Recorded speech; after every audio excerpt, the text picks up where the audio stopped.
Welcome everyone back to the channel. So today I got a quick video. This has been a topic I covered.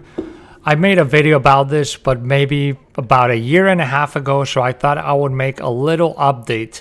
I get a lot of questions with people when it comes to the anchored volume profile tool. Where should I start the profile? That is a question that a lot of people have.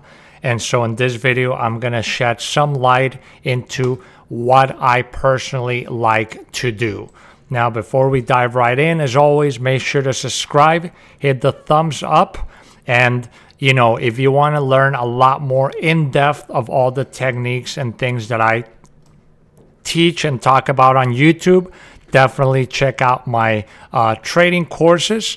But let's start off talking about the anchored profile tool. So the anchored profile, we can find it here on the menu on the left on TradingView or whatever platform you use. Pretty much all platforms are going to offer this tool, but it is free on TradingView for now.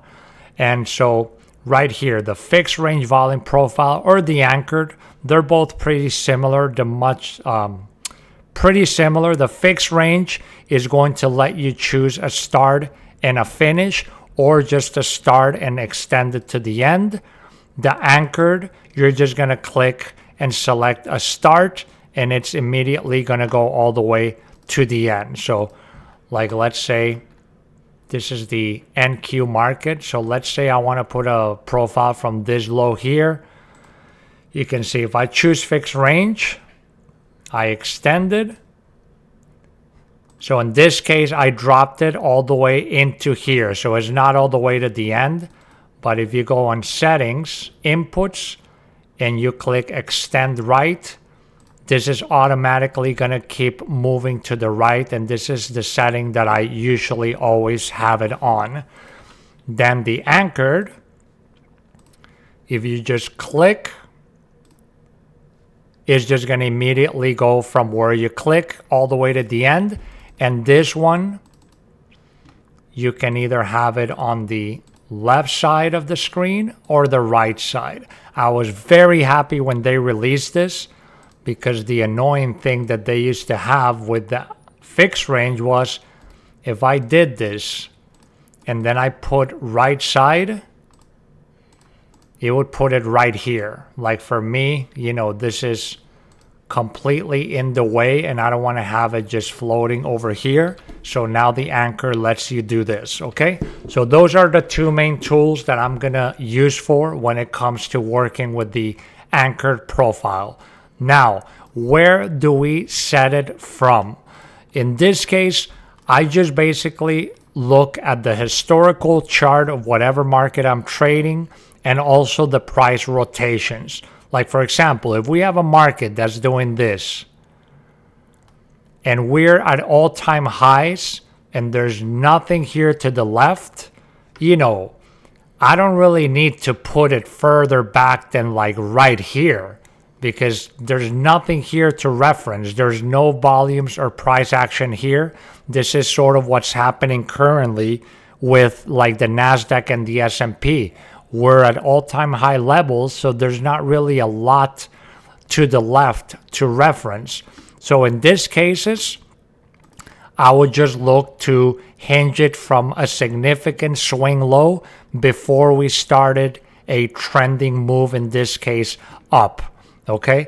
If we do have a market that's been very messy, that has a lot of data back, usually I'm not going to go all the way here and capture this entire thing because it's just too much. In these cases, we'll see some examples. I would usually just take like the last few rotations. So maybe I would use like a low like here or this high. Basically, I just want to have some reference of previous areas where prices have crossed. So then I can have a nice and defined high volume nodes, etc. Like here, this is the NASDAQ market. This is the futures, and this is back adjusted. So if I actually take the adjustment off, you can see that we're actually pretty far above the previous all-time high levels that we had here. But anyway, that's a whole other topic. I made a video about adjusted charts, but let's just leave it adjusted. But you can see right here, there's nothing really much here except these all-time highs. So what I would do here is, I would mark off a support and resistance line over here, just so I can have like a reference of like this like important level right there.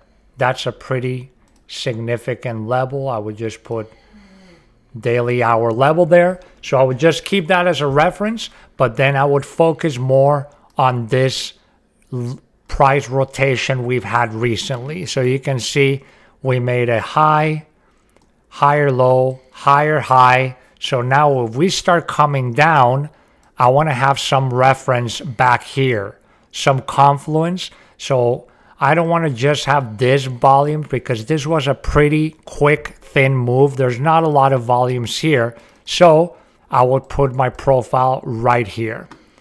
So what I would do is I could use either one of these tools. They're both pretty much anchored profiles. I would grab, it just depends if you want it on the left here or on the right edge. Let's grab the fixed range, and I would just put it right there on this high. Let's bring it back up to the left side, and let's send it to the back. I usually always do this because you can see it's covering my chart. So I just right click, visual order, send to back, and that's pretty much it. And now this, for me, this is a great anchor point. You can see, you could put it over here, and it does look a little bit similar. You have these nodes here. These ones are pretty similar. The main difference is obviously this area, because we're going to have a lot more volumes on this. But overall, we have a big edge here, which is the main level that I will be looking at. So you can see how in this case, don't worry that if you just put it, a few weeks back or forth from some specific place, the whole profile and your analysis is going to be wrong. You should just play around with it. You can see overall, they're very similar. So then immediately, just by looking at these profiles and the high volume nodes, I know that this area,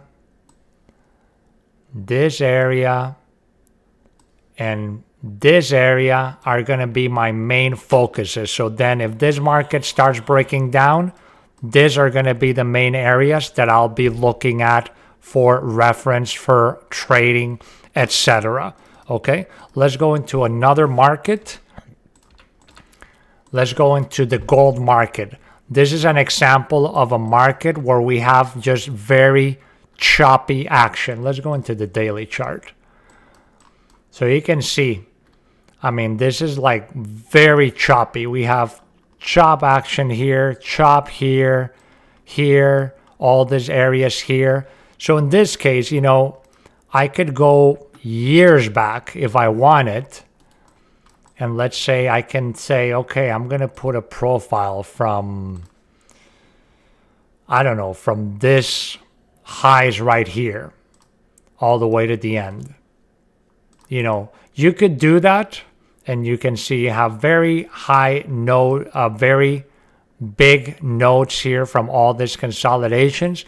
But overall, since we're around such a choppy area right here, I would just put the profile closer. I would just take this and just bring it to this low. One thing I do like to use, I do not like to start profiles in like the middle of a range. Like I would not start a profile like here. I want to use a significant swing high or a significant swing low in most, usually when I put my profiles. So in this case, I would look at, I would not use that one. I would use this one or this area, or even like this one right over here. So yeah, probably either one of these two would be areas that I will look for. And again, you know, you just got to play around, back test it, but you can see we have a similar high volume node here. Obviously less developed on this one because there's less volumes down here. And then this one does make a big difference. We have this big profile here. Here we do have the edge on the top, but then we're missing context at the bottom. So in this case, probably this one would be, for me, the best anchor to use right now. We got, you know, we're including 1 rotation, 2 rotation, 3 rotations, and now we're coming down a little bit. And now from that, you know, this profile now lets me know that, okay, I got this high volume nodes. I know I got this edges of resistance. I got this edges right here, which were actually right around this area. So it'll be interesting now to see if we push up here, probably look for this to hold as support and come back up into this area on top, for example, etc. Okay, but that's pretty much the guidelines for how I choose to anchor volume profiles. Again, I choose significant swing highs or lows. I try not to go too far in the past unless there's no other previous price history to reference on the left.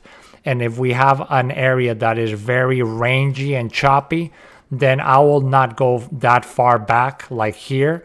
I think just going back pretty much, you know, about, this is less, about a year back would be more than enough. You know, in this case, we're looking at a daily chart. So obviously this will be for longer term analysis. If I was looking at like a shorter volume profile, like let's say like a 4-hour chart, I would probably just reference like, you know, from this low up into here, pretty much right from like December forward. You know, the lower the time frame you go, obviously the more recent the price rotations and the price action you're going to be focusing on. Okay, that's pretty much it for the video. Thank you all for tuning in. Hope you're having a great week, and I will see you all in the next one. Take care.